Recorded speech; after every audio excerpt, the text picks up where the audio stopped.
Bismillahirrahmanirrahim. Assalamualaikum warahmatullahi wabarakatuh. Selamat malam pemirsa. Kembali lagi dengan saya Akbar Putri Ibrahim dan rekan saya Mardani Muda. Pada acara malam ini yaitu ngobrol malam. Jadi akan menemani pemirsa selama beberapa menit ke depan.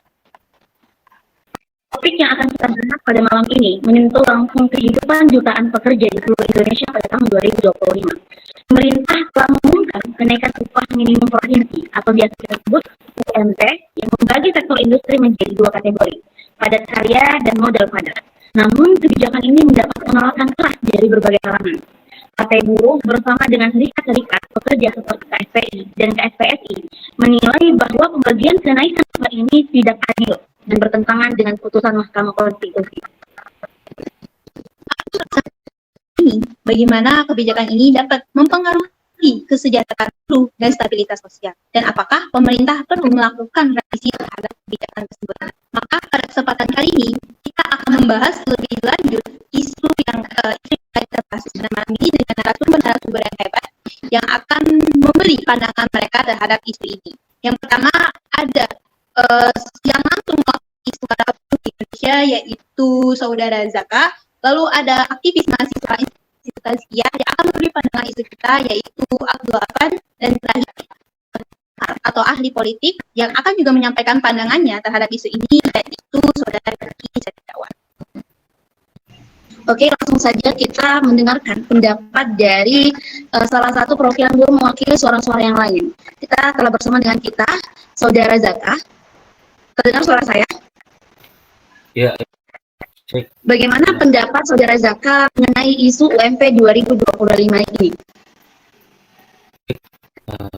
Terdengar dengan jelas ya? Baiklah, bismillah, assalamualaikum warahmatullahi wabarakatuh.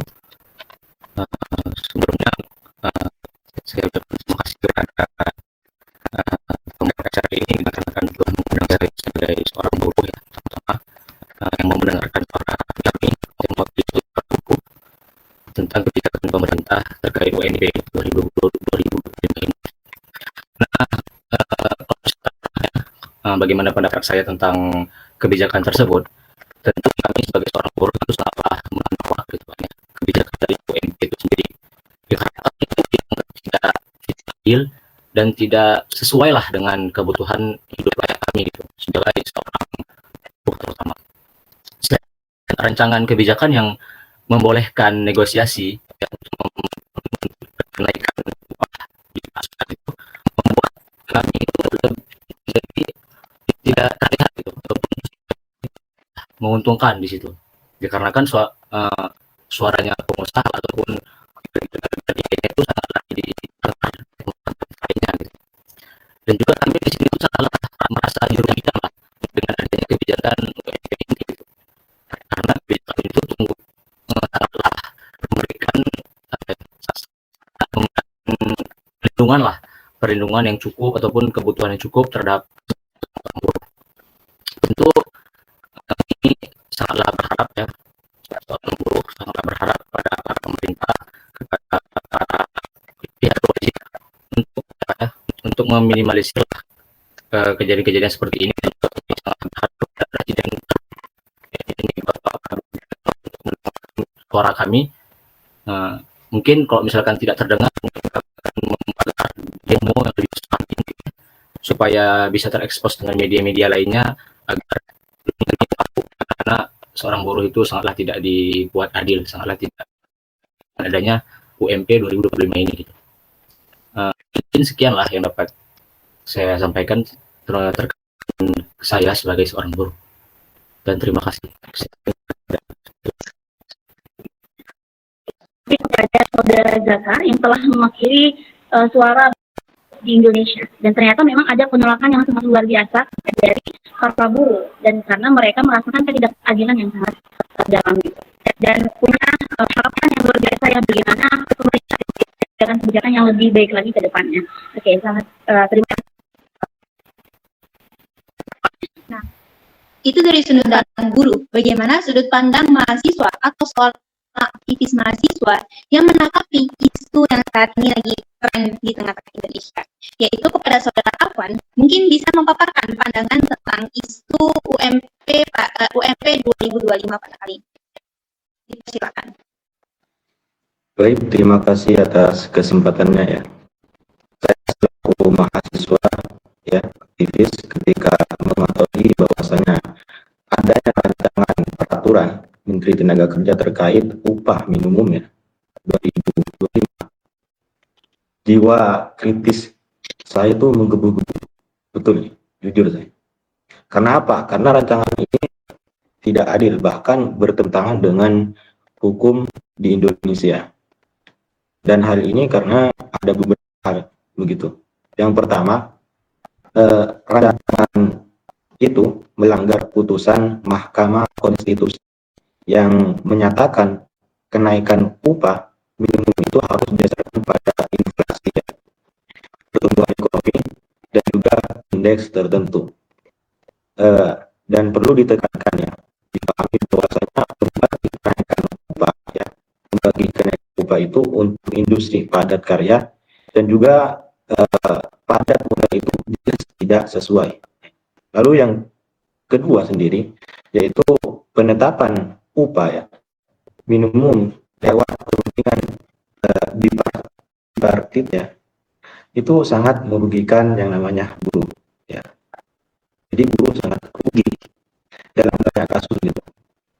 Lalu yang ketiga sendiri yaitu aturan ini ya juga memberi celah bagi perusahaan gitu untuk berunding soal ketidakmampuan membayar kenaikan upah minimum. Ini sama saja dengan melemahkan hak buruh untuk hidup layak begitu. Jadi saya selaku mahasiswa mendesak kepada presiden kita, presiden yang baru dilantik yaitu Bapak Prabowo Subianto, agar menolak secara keras rancangan ini dan memastikan ya, kebijakan yang adil begitu. Bahkan jangan sampai berpihak pada yang salah. Juga sesuai dengan konstitusi. Mungkin itu saja yang saya bisa sampaikan gitu. Terima kasih.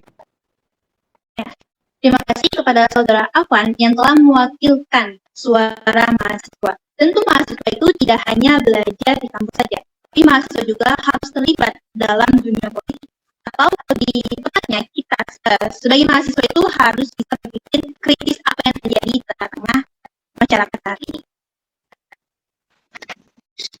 Kita akan mendengarkan juga pendapat dari pakar politik, yaitu dari Saudara Rifki tentang isu UMP ini. Oke, kepada Saudara Rifki, bagaimana pendapat Anda tentang isu UMP 2025 ini? Ya, bismillah. Assalamualaikum warahmatullahi wabarakatuh. Pertama, saya ingin mengucapkan terima kasih kepada yang Saudari Putri dan Rida telah mengundang kami pada acara ini.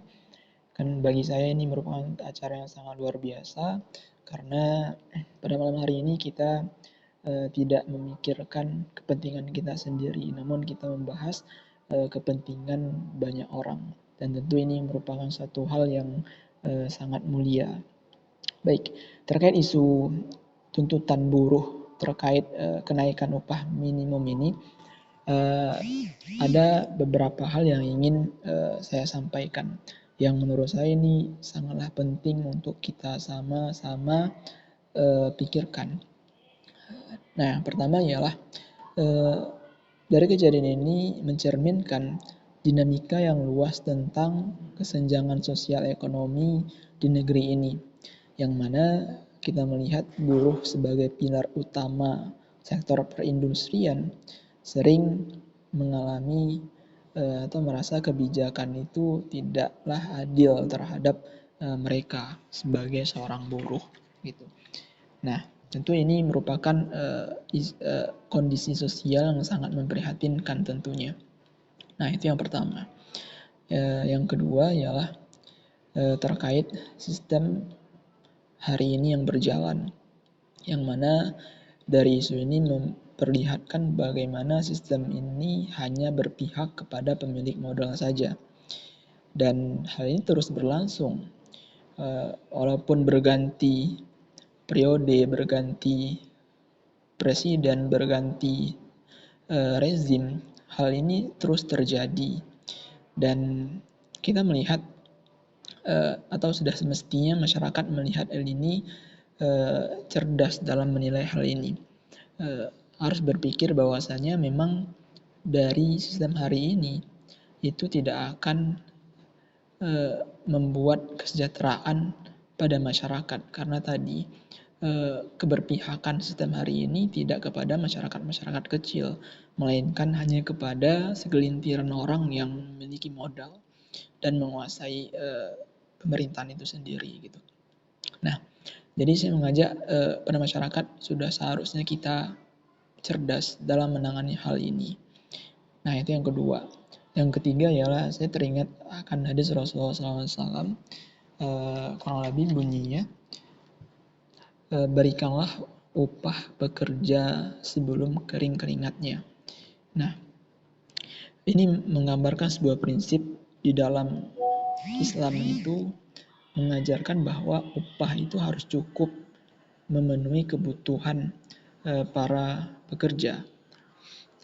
Jadi upah itu mencukupi kehidupan dia dalam kesehariannya gitu. Nah, dan kalau kita lihat realitasnya hari ini di negara kita, upah yang diberikan kepada pekerja atau buruh itu sangat-sangatlah tidak sesuai dengan kebutuhan sehari mereka, yang mana kebutuhan begitu besar, mahal dan lain sebagainya, sedangkan upah yang mereka dapat itu kecil gitu. Nah, inilah buruknya sistem hari ini. Nah, maka terakhir kembali mengajak bahwasanya masyarakat kembali harus pintar, cerdas dalam menyikapi hal ini. Nah, mungkin itu yang dapat disampaikan, semoga bermanfaat. Lebih terkurang mohon dimaafkan. Assalamualaikum warahmatullahi wabarakatuh. Terima kasih atas pemaparan tentang bagaimana pandangan dari para proses sendiri. Ternyata memang yang lagi tetap banyak lagi. Dan hal ini begitu terbuat dengan realitas yang kita hadapi. Apa yang didapatkan oleh guru dan ditambah dengan siapkan kebijakan sesuai dan tidak sehingga ini pendapat dari Terasa kita sudah di acara, dan terima kasih kepada saudara Zaka, saudara Afan, dan saudara telah hadir di acara kita ngobrol malam. Bahkan pada kali ini kita membahas di dua yang lebih pandangan dari sudut pandang mahasiswa, buruh, dan para pakar politik. Kebijakan ini bertujuan untuk menyeimbangkan kontroversi mengenai keadilan dan dampaknya terhadap kesejahteraan buruh tetap menjadi isu yang hangat. Dengan berbagai pro dan kontra, pemerintah, perusahaan, dan juga serikat buruh tentu perlu mencari solusi yang lebih adil bagi semua pihak agar tercipta kesejahteraan yang merata. Dan kita semua berharap bagaimana kebijakan ini bisa dipertimbangkan lebih baik lagi untuk menciptakan kesejahteraan bagi seluruh rakyat Indonesia. Terima kasih para pemirsa yang telah menyimak acara kita pada kesempatan kali ini. Untuk informasi lebih lanjutnya, stay tune di acara kita yaitu Ngobrol Malam. Nah, saya pamit undur diri. Saya Afa Putri Ibrahim. Dan saya Datul Maulida. Sekian kami sampaikan. Wassalamualaikum warahmatullahi wabarakatuh.